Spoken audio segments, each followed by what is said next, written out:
quero convidá-los para abrir no Salmo 1, a qual nós leremos todo ele. Quero ler na revista e atualizada.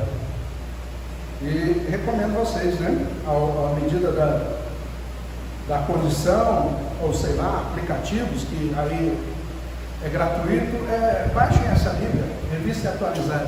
Aí qualquer hora eu falo para vocês, né? Num bate-papo mais pessoal, sobre a dinâmica que é traduzir uma Bíblia.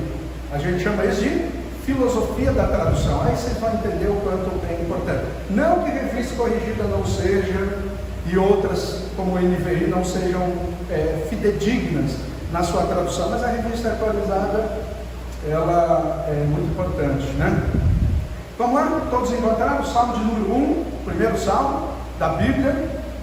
Nesse livro, eu vou explicar por que é um livro, e já faremos isso a partir do momento que vamos ler esses salmos. Diz assim a palavra do Senhor: bem-aventurado o homem que não anda no conselho dos ímpios, não se detém no caminho dos pecadores, nem se assenta na roda dos escarnecedores. Antes, o seu prazer está na lei do Senhor, e na sua lei medita de dia e de noite. Ele é como árvore plantada junto à corrente de águas, que no devido tempo dá o seu fruto, e cujas folhagens não murcha, e tudo quanto ele faz será bem sucedido. Os ímpios não são assim, são porém como a palha que o vento dispersa. Por isso, os perversos não prevalecerão no juízo, nem os pecadores na congregação dos justos, pois o Senhor conhece o caminho dos justos, mas o caminho dos ímpios perecerá. A minha oração é que Deus me use, me ilumine, para que possa transmitir a fidedigna palavra do Senhor para vocês.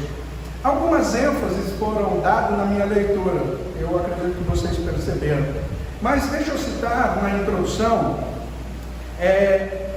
algo que eu acho maravilhoso, que Atanásio, no IV século, ele escreve dizendo: cada livro da Bíblia é um jardim que produz, cada um destes, o seu fruto especial, mas o saltério é um jardim que, além dos seus frutos especiais que ele produz, ele também produz frutos de outros livros das Escrituras.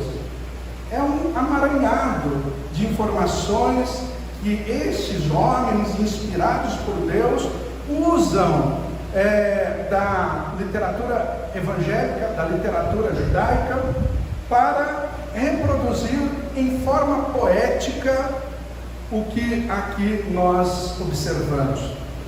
Então eu vou dizer algo para vocês que estudam teologia, ou aqueles que também não estudam, não tem problema, mas parece uma contradição que eu vou ler aqui, o que eu vou dizer aqui, mas eu já explico. A melhor forma de você interpretar os salmos não seria buscar o seu contexto histórico. Pastor, mas calma aí. Segundo a nossa metodologia de interpretação, nós interpretamos a partir do elemento histórico-gramatical, que hoje nós chamamos de histórico-literário-teológico. O que significa isso? Nós, para entendermos o que o autor está dizendo, nós precisamos ir no seu contexto histórico, entender o que ele estava pensando, entender as convulsões que ali, culturais, estavam acontecendo, para que a gente possa não interpretar pelo que sabemos, mas pelo que o autor quer dizer.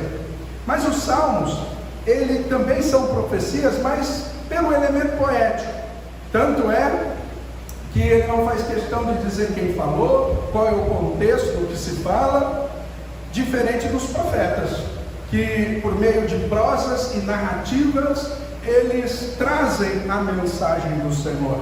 Mas, então, os salmos é diferente.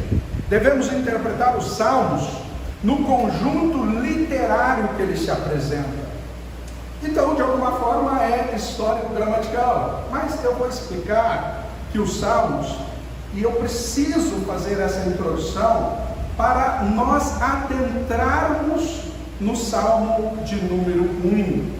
Então, o que devemos fazer, mais uma vez, é interpretar os Salmos no seu contexto literário. E o seu contexto literário é poético.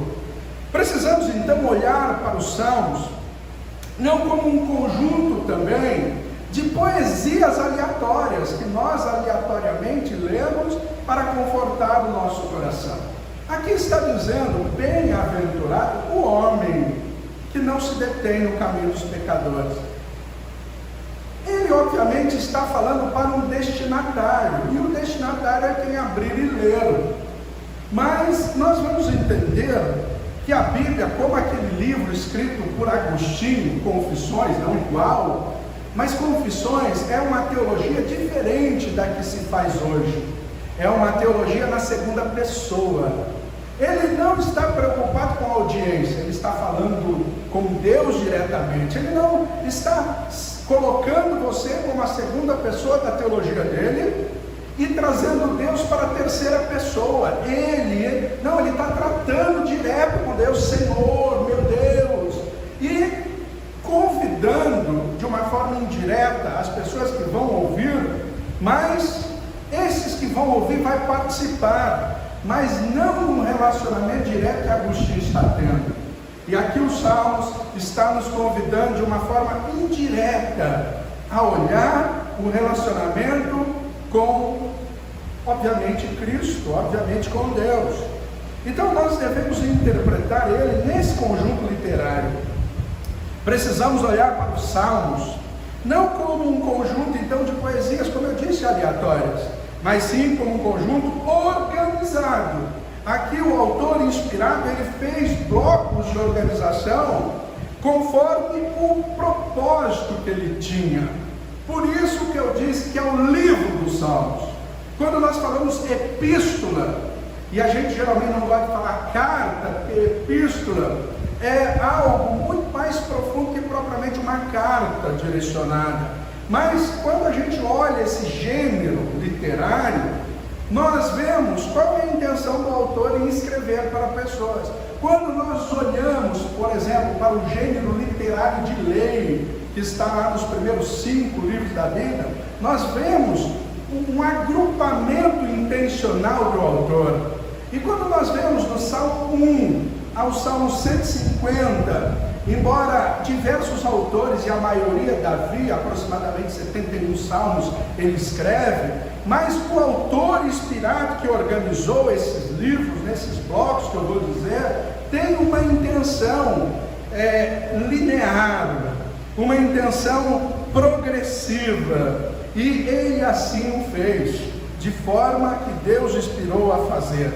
E olha uma coisa interessante: quando o autor bíblico ele tem por condição usar de um recurso linguístico, que a gente chama isso da estética, o estilo da linguagem, que você traz realidade a partir de ironias, né? Uma coisa muito bem conhecida, você que é casado, né? Ironia,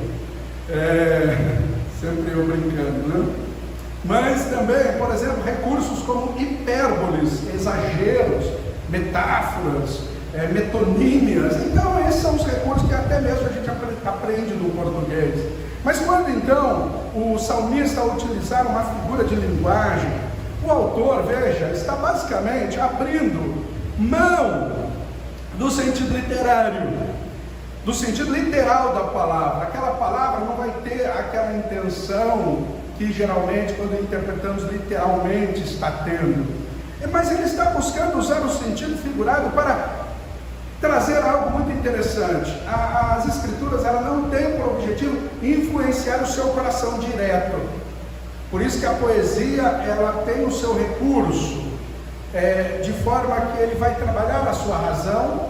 Mas aqui, quando ele usa desse recurso de linguagem de figura, ele tem, como o Apocalipse muitas vezes usa, de uma linguagem mais exagerada, ele tem com isto um objetivo de influenciar as emoções do leitor. Por isso que a pregação expositiva, ela não deve falar só na razão, senão é uma palestra. Não deve falar só ao coração, senão é coach. E não deve falar somente a obrigatoriedade de praticar, senão é moralista. Mas ela deve cercar todos esses campos que compõem o ser humano: razão, emoção e volição. E o salmista tem esse objetivo. Ou seja, ele não tem Deus, obviamente, que é o autor último, tem. Então, esse é o grande objetivo da poesia. Esse é o grande objetivo. Mais do que, veja, por isso que eu falei que os salmos não interpreta olhando o contexto histórico, nesse sentido, né? Porque o objetivo é de comunicar informações ou instruções, mais do que propriamente como é um profeta, de prosa e narrativa. Mas a poesia bíblica, então, faz uso da verdade, obviamente, ele nunca vai desconectar disso, alinhada essa verdade a linguagens de figura, com o propósito que o leitor não só se envolva intelectualmente, mas também emocionalmente, com a verdade que lhe está sendo comunicada. Eu já disse que os salmos também usam de um recurso, eu falei isso em outra mensagem, então eu não quero deter muito tempo a isso, mas a poesia do Antigo Testamento, ou oriental no sentido geral, ela se serve de paralelismos, né?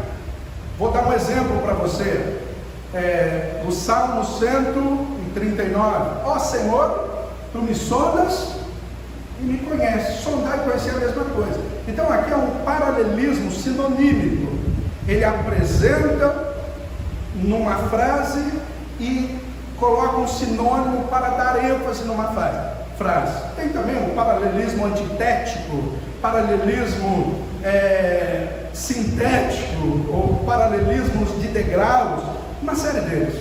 Mas o que eu quero dizer é que o paralelismo é que ele vai trazer duas ênfases diferentes, sinônimo ou contrário, para trazer um som estéreo na poesia, diferente de um som mono que nós muitas vezes encontramos em alguns discursos. Então, olha que coisa impressionante esses louvores. É o saltério, que produz frutos por eles mesmos, mas produz frutos de outros livros. E então, a divisão desses salmos são 5.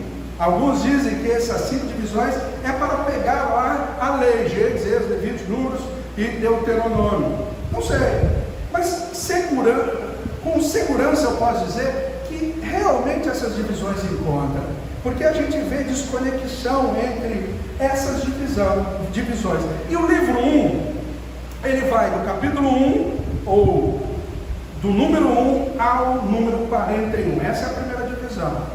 Deve-se respeitar que essa primeira divisão deveria ser do capítulo 3, eu vou colocar capítulo aqui, eu sei que a poesia não tem capítulo, mas vou colocar só para que você entenda. Capítulo 3 ao capítulo 41. Hoje se sabe, Calvino acreditava que o capítulo 1 de Salmo era introdução. Hoje nós acreditamos que o capítulo 2 de Salmo também é introdução. Mas vamos lá, o capítulo 1 vai, o livro 1 vai do capítulo 1 ao 41, diga 1, 41. O segundo livro vai de 2 a 42. Diga aí, 2, 42. O terceiro vai do 43 ao 79. Diga aí, livro 3, 43, perdão, livro 2, 42 a 72, livro 3, 73 a 89, diga, 73 a 89, livro 4, de 90 a 106,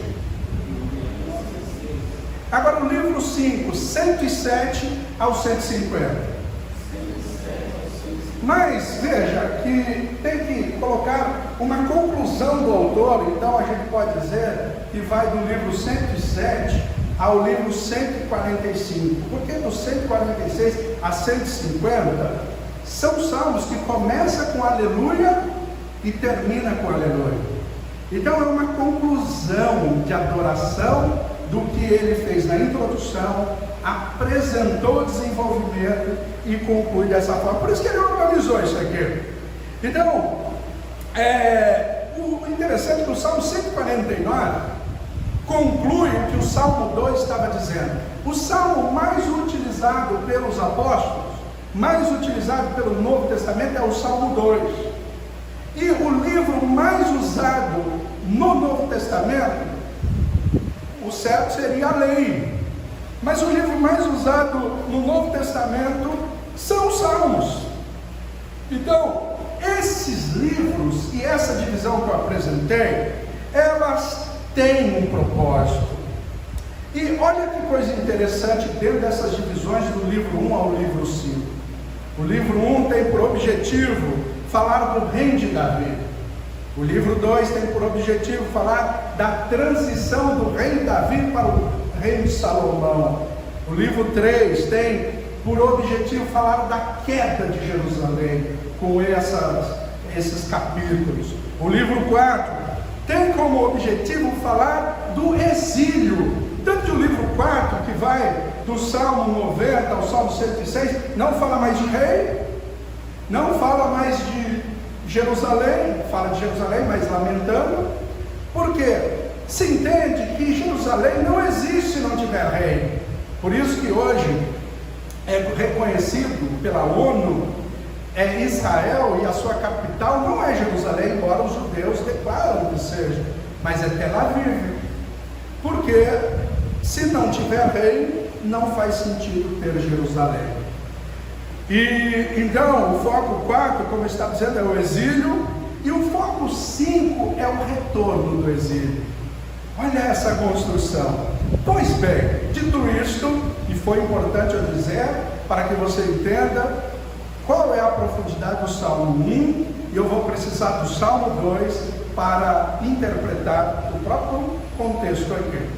Mas maneiras assim grosseiras de dizer, que ele tem muito mais divisões e subdivisões, mas o Salmo 1, na sua forma mais clara, ele apresenta dois grupos aqui. Ele apresenta um grupo de justos e um grupo de injustos. Quando você lê esses salmos, obviamente, o destinatário que está lendo vai aplicar isto nele. E você aplica como justo ou injusto? Obviamente como justo, né? Infelizmente, alguns que não são cristãos leem isso aqui e aplicam achando que ele é justo e está sendo perseguido por todo mundo. Mas a ênfase então foi qual? Bem-aventurado, o artigo é definido inclusive no hebraico, o justo. E aí ele fala lá no verso 3, ele será como uma árvore plantada junto às ribeiros de água. Então a ênfase aqui, queridos, embora o versículo 6 vai colocar no plural, mas a ênfase aqui é dois grupos. E esses dois grupos, como eu já disse, é de um justo somente, e o outro grupo são os ímpios. Então, isso que nós temos que ter em mente quando nós lemos esses salmos. Então, o termo do Salmo 1 é o bem-aventurado, como diz, bem-aventurado o homem, bem-aventurado o varão. Mas então, obviamente que o tema desta mensagem não pode ser outro, senão o bem-aventurado. Agora, então, o bem-aventurado aqui, diferente dos ímpios, o bem-aventurado está no singular. E ele aqui, o salmista, está engrandecendo a vida do bem-aventurado, inclusive recomendando o imitar. Então, esses dois grupos distintos, depois, no plural, vai ser apresentado no último verso. Depois, nós vamos ler esse último verso, mas eu proponho antes, ler o Salmo 2, eu quero convidá-los a abrir, por gentileza, no Salmo 2.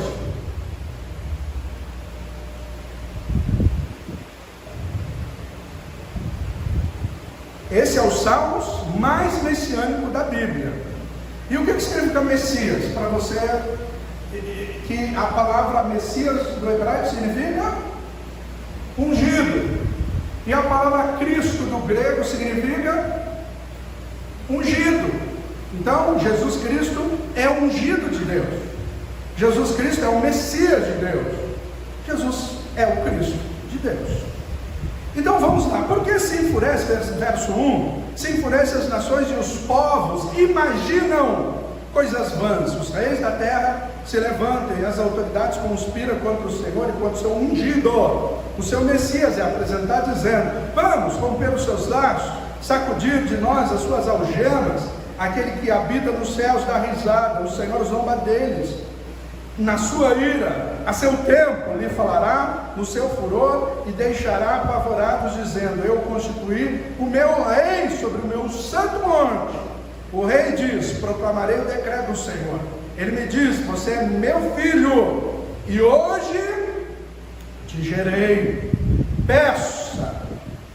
A ideia é: peça de mim, e eu lhe darei as nações por herança, e as extremidades da terra por sua possessão. Com uma vara de ferro você as quebrará, e as despedaçará como um vaso de oleiro. Agora, pois, ó reis, sejam prudentes, deixem-se advertir, juízes da terra, sirvam o Senhor com temor e alegre-se nele com temor. Beijem o filho, para que não se irrite e não pereçam no caminho, porque em breve se acenderá a sua ira. Bem-aventurado todos os que neles se refugiam.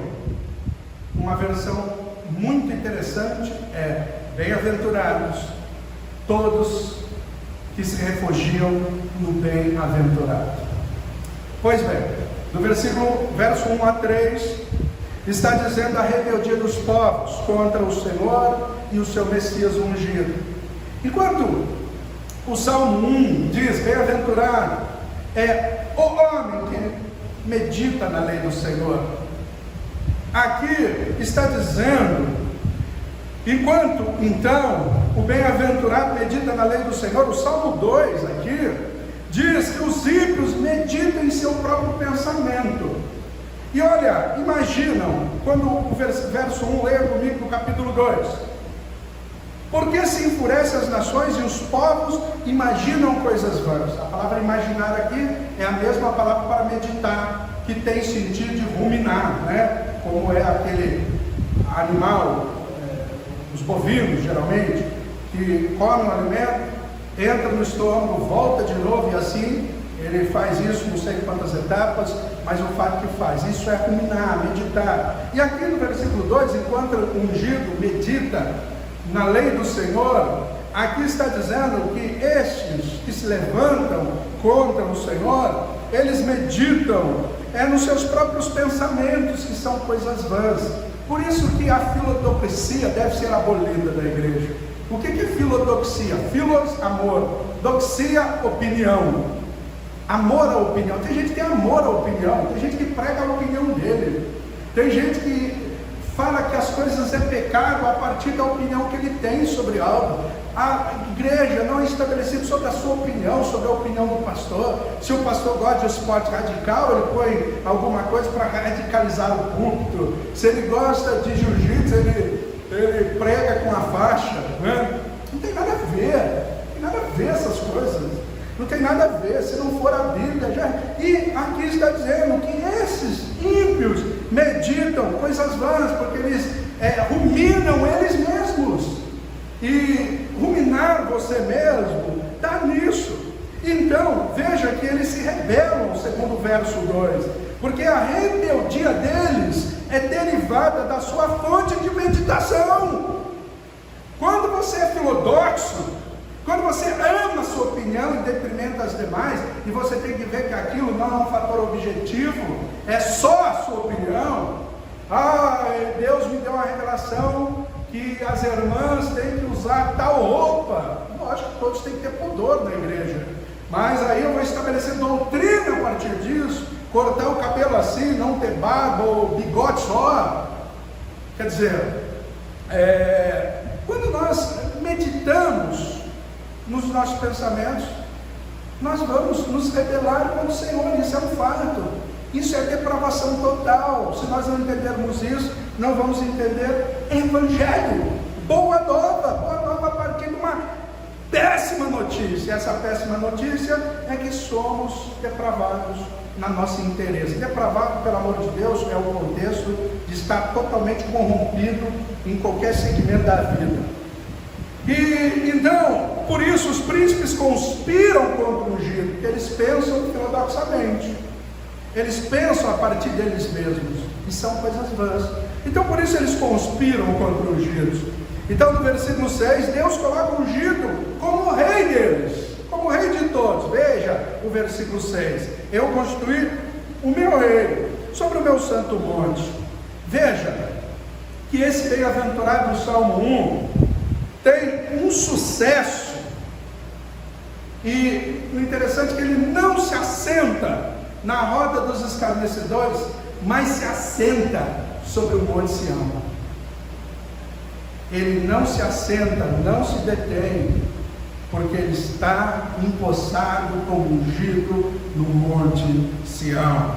E veja que esse bem-aventurado aqui, se fôssemos, se partisse de nós essa bem-aventurança, é muito sucesso para um pecador, mesmo regenerado.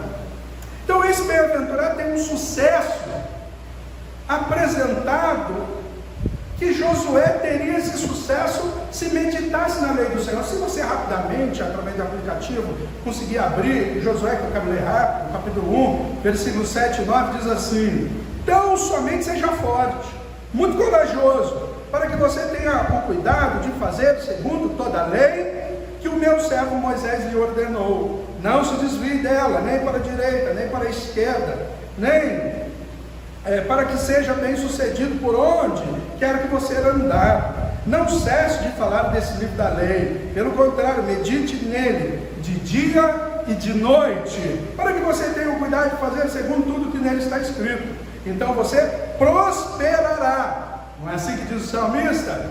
E tudo que fizer, prosperará, e será bem sucedido. Não foi isso que eu te ordenei? Seja forte, corajoso, e não tenha medo e nem fique assustado, porque o Senhor, o seu Deus, estará com você por onde quer que você andar. E olha que coisa que nós encontramos além de Josué. E o que significa Josué? Do grego, Jesus. Josué significa o Senhor salva, Yoho-Shoanan, né? Que a gente fala Yoshua, e que significa o Senhor salva. E isso que Deus diz a Josué. Agora, olha que interessante que no livro que Moisés escreve, que é o Deuteronômio, ele diz que não dá ordem para que todo o povo medite na lei do Senhor, mas era necessariamente que o rei meditasse na lei do Senhor. E leia comigo então Deuteronômio 17, 18, o capítulo todo fala sobre isso. O livro Deuteronômio só tem esse nome por causa desse capítulo. Aí os tradutores da Septuaginta colocaram Deutero, significa nomos, Deuteronômio, segunda lei. Eles encontraram uma segunda lei aqui, mas não tem segunda lei. Na realidade é a repetição da lei para o rei. Aí eles colocaram Deuteronômio por causa disso, mas isso não é problema. Deuteronômio 17, 18 a 20 diz assim: também, quando se assentar no trono do seu reino, mandará escrever num livro uma cópia desta lei. Aí Deuteronômio é isso, feita a partir do livro que está com o sacerdote Levi. Já havia, né? O rei terá esse livro consigo, e nele lerá todos os dias da sua vida, para que aprenda o temor do Senhor, seu Deus, a fim de guardar todas as palavras desta lei, esses estatutos para os cumprir. Ele fará isso, para que o seu coração não se exalte sobre os seus irmãos, e não se desvie do mandamento, nem para a direita, nem para a esquerda. Assim prolongará os seus dias no seu reino, e ele e os filhos dele no meio de Israel. E nada disso aconteceu, mas o povo quis um rei segundo os seus circunvizinhos. Mas Deus sempre desejou um ungido. Deus sempre quis empossar um rei. E aí ele escolhe depois Saul, Davi, que é segundo o coração de Deus. Alguns acreditam que Davi era segundo o coração de Deus, e eu sei que ele era, embora os seus pecados e falhas, mas Deus escolheu um rei segundo a vontade do seu coração. É segundo o que Deus quis, segundo a vontade dele. Davi foi ungido por isso. E não tinha diferença entre Davi e Saul. Se fazer conta, parece que Davi até pecou mais. Mas então veja, o Salmo 1 diz que o bem-aventurado não se assenta na roda dos escarnecedores, mas no Salmo 2, o ungido se assenta nesse monte Sião. E aquilo que é exigido para o rei, aquilo que fala para Josué, está falando desse bem-aventurado que ele cumpre isso. E o verso 3 diz que ele será como uma árvore plantada junto a ribeiros de água. A ideia é que parece que a árvore é nutrida pelo ribeiro. Isso que é a ideia, mas a do hebraico é sobre o ribeiro, acima do ribeiro. Então quem nutre as águas quem nutre as águas é a árvore, e não o contrário. Como nós acreditamos que a árvore é nutrida e é compartilhado os nutrientes pela água, mas aqui é o contrário, é a árvore que sustenta o ribeiro. E veja então, se puder rapidamente, Jeremias capítulo 17, versículos 5 e 8, falando desta árvore plantada junto a ribeiros de água, em contraste com as palhas secas que o Salmo aqui apresenta. Assim diz o Senhor: maldito é aquele que confia no ser humano, que faz da sua carne o seu braço forte, cujo seu coração desvia do Senhor. Então, aqui não quer dizer, não é interessante ao contexto, mas só para você já aprender. Maldito é o homem que confia no homem. Aqui tem dois termos para homem, Adam, e o outro é Geben, se eu não me engano, que significa: maldito é o barro que confia na sua destreza. O barro tem destreza, o homem tem habilidade. Está dizendo, maldito é você que confia nas suas habilidades. Então, continuando, cujo coração desvia do Senhor, versículo 6, porque ele será como um arbusto solitário no deserto, e não verá quando vier o bem. Pelo contrário, morará no lugar seco do deserto, da terra salgada e inabitável. Bendito é aquele, aí sim, bendito é aquele que confia no Senhor, e cuja esperança é o Senhor, porque ele é como a árvore plantada junto às águas, que estende as suas raízes para o ribeiro, e não receia quando vem o calor. As raízes que nutrem o rio, porque as suas folhas permanecem verdes, e no ano da seca não se perturba, e nem deixa de dar fruto. Então não é um rio, porque quando vem a seca, essa árvore dá fruto, porque ela não se perturba. E convido então ao último livro da Bíblia, e talvez encerramos aqui as leituras a qual estou buscando, como diz Atanásio, Apocalipse 22, verso 2, que diz assim: no meio da praça da cidade, e de um e de outro lado do rio, está a árvore da vida, que produz 12 frutos, dando seu fruto de mês em mês, e as folhas da árvore são para a cura dos povos. Que árvore que é esta? É a lá do Éden. Que árvore que é esta? Você entende aqui que o bem-aventurado do Salmo 1 é como a árvore da vida? Então não pode ser nós, diretamente. O Messias do Salmo 2, que é o Salmo messiânico, todos veem o Messias aqui, é o bem-aventurado do Salmo 1. Por isso o versículo 7 do capítulo 2 diz, o rei diz: proclamarei o decreto do Senhor. E ele me disse: você é o meu filho, e hoje te gerei. Os testemunhos de Jeová pegam esse texto e aplica segundo o que eles acreditam. Mas quem interpreta esse texto para nós? O que significa gerar aqui? Eu falei que não ia mais ler outros livros, mas por favor, Atos 13:33. Atos 13:33 é a interpretação disso. Paulo está interpretando isso. Aqui o discurso é de Paulo em Antioquia. Atos 13:33. Como Deus cumpriu plenamente a nós, seus filhos, ressuscitando Jesus, como também está escrito no Salmo número 2: você é meu filho, e hoje te gerei. O que ele quer dizer aqui? Que gerar do Salmo 2, do verso 7, significa ressuscitar Jesus Cristo.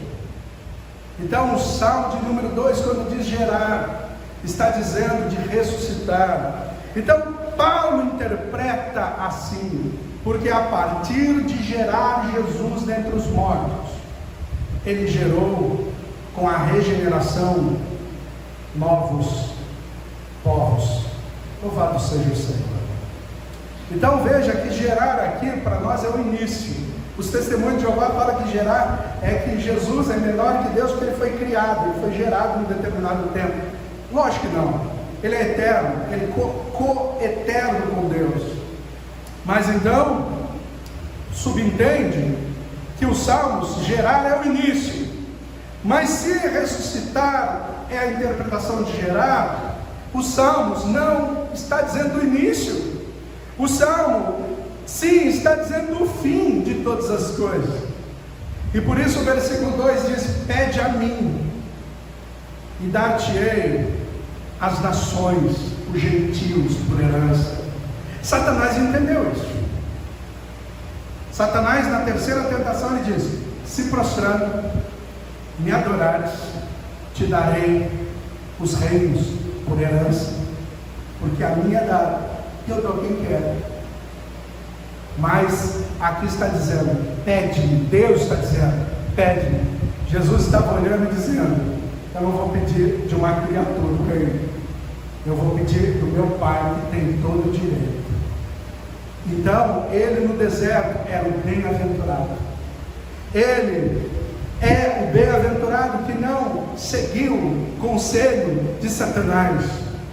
Ele é o Messias, ele é o ungido de Deus. E o saltério se organiza desta forma. Então veja que daqui em diante nós encontramos Davi, que é o Messias dos Salmos aqui, sendo perseguido no livro 1.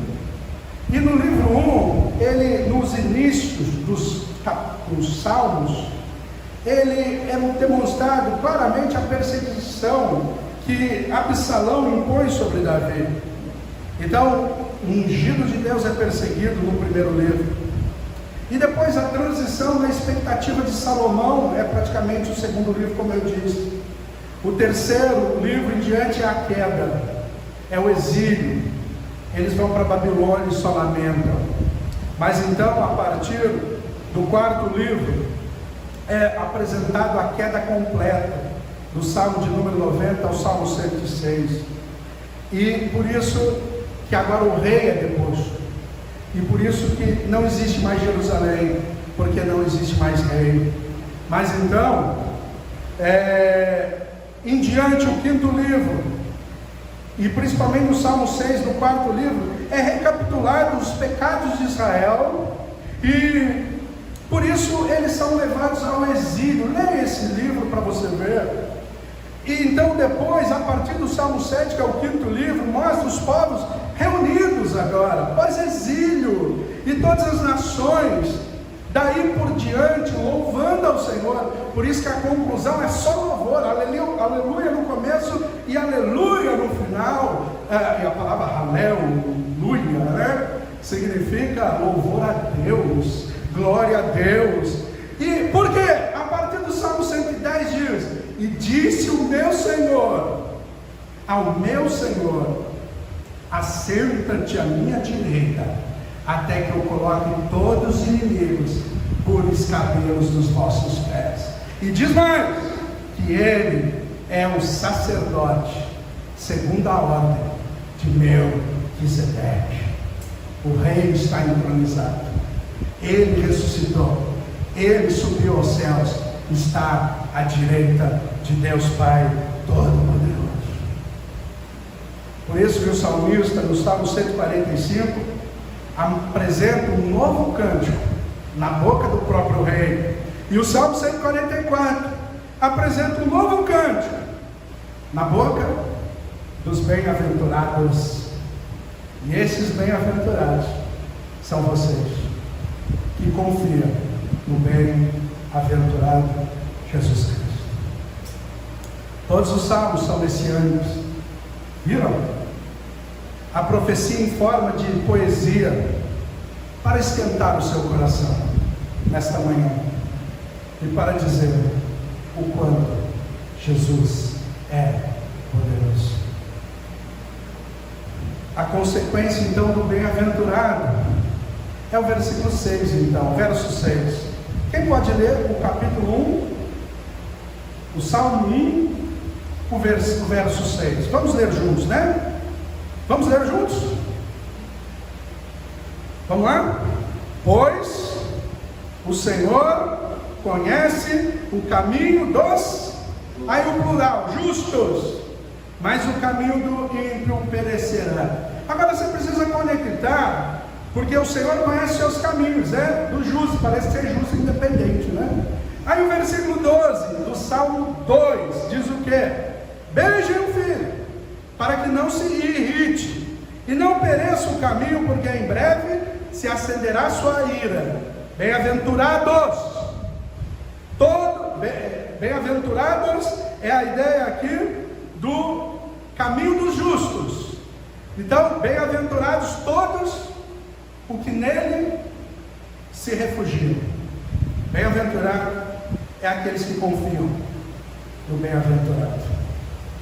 A sua bem-aventurança não procede das suas ações, procede da ação do bem-aventurado.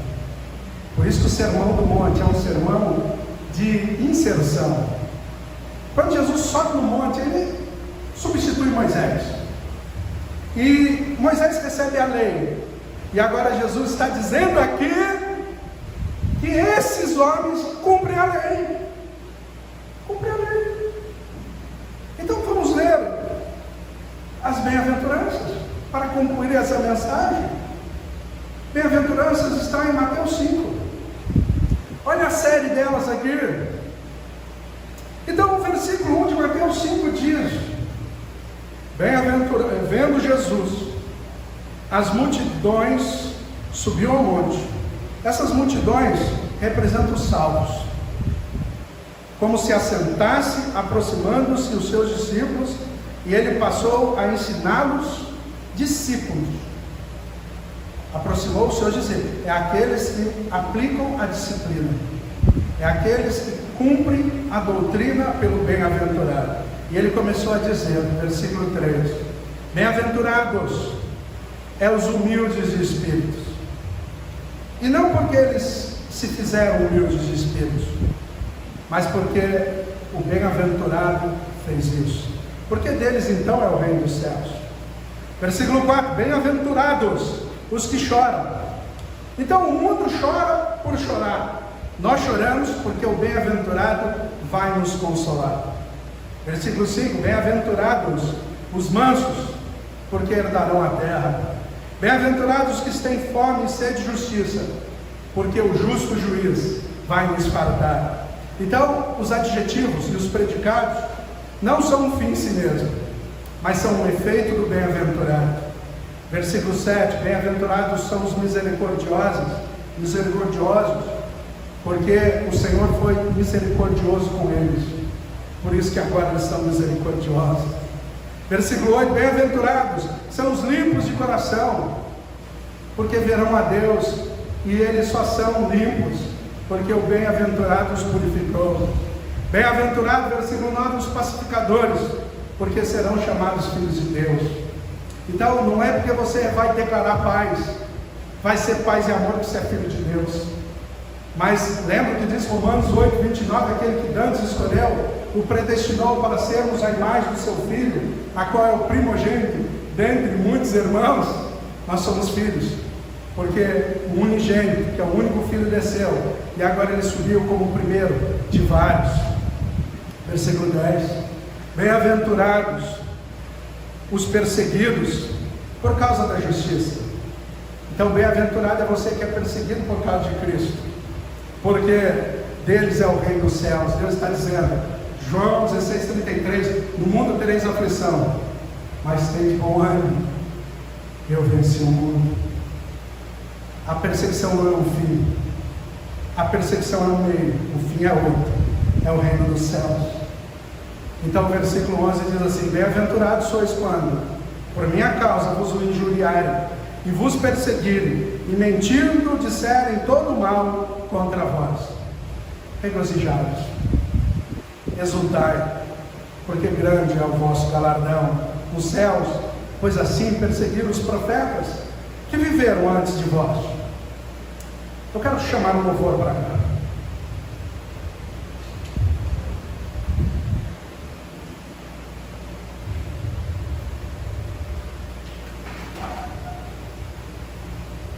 Se você olhar para essas bem-aventuranças e só olhar os adjetivos que ela apresenta, nos predicados, que é as bem-aventuranças, você não entendeu as bem-aventuranças. O que Jesus estava dizendo? Que Ele é o predicado, Ele é o bem-aventurado. E aqueles homens que estavam no monte, escutando os benefícios de serem bem-aventurados, estava somente demonstrando que ali, aquilo que Jesus estava falando, não era coisas que seriam predicadas, mas bem-aventurado era eles que tinham o Messias, o bem-aventurado. Esse bem-aventurado que não anda segundo o conselho dos ímpios, não se detém no caminho dos pecadores e não se assenta na roda dos escarnecedores. Esse que é plantado junto a ribeiros de água, cujas folhas não caem, e tudo que fizer prosperará. É o nosso Jesus. E você é bem-aventurado, porque você se agarra no ungido de Deus. Bela, linda frase interna. A justificação pela fé é a doutrina pela qual a igreja está de pé ou cai. O que o mundo diz que eu sou? Elias, Jeremias, qualquer um dos profetas. O testemunho de Jeová diz que o Senhor é semideus. Os mormons dizem que o Senhor é um Deus que evoluiu para ser, como nós seremos. Mas e vocês? O que vocês dizem? Pedro sai correndo e fala: tu és o Cristo, Filho do Deus vivo. Mas Jesus fala: bem-aventurado és tu. Não foi a carne, foi o sangue, mas o meu Pai revelou isso para você. E sobre isso, sobre essa confissão, minha igreja vai se firmar sobre cada etapa de dificuldade. Nada prevalece contra ela, nem mesmo as portas do inferno. E digo mais, as portas do inferno aqui é Hades, isto é, seguros para a morte. Isto é, quando você ir para lá, as cadeias da morte não vão suportar, vai ter que haver terremotos, porque elas vão se romper, porque você está unido ao bem-aventurado de Deus. Senhor Deus, em nome de Jesus Cristo, essa é a nossa maior bênção, essa é a nossa maior riqueza. Efésios 2,6 diz, ó Pai, que juntamente com Ele nos ressuscitou e fez nos assentar nos lugares celestiais em Cristo Jesus, o nosso Senhor. Oh, bem-aventurado da minha alma, oh, Redentor da minha vida, nós rendemos-lhe graças indiretamente.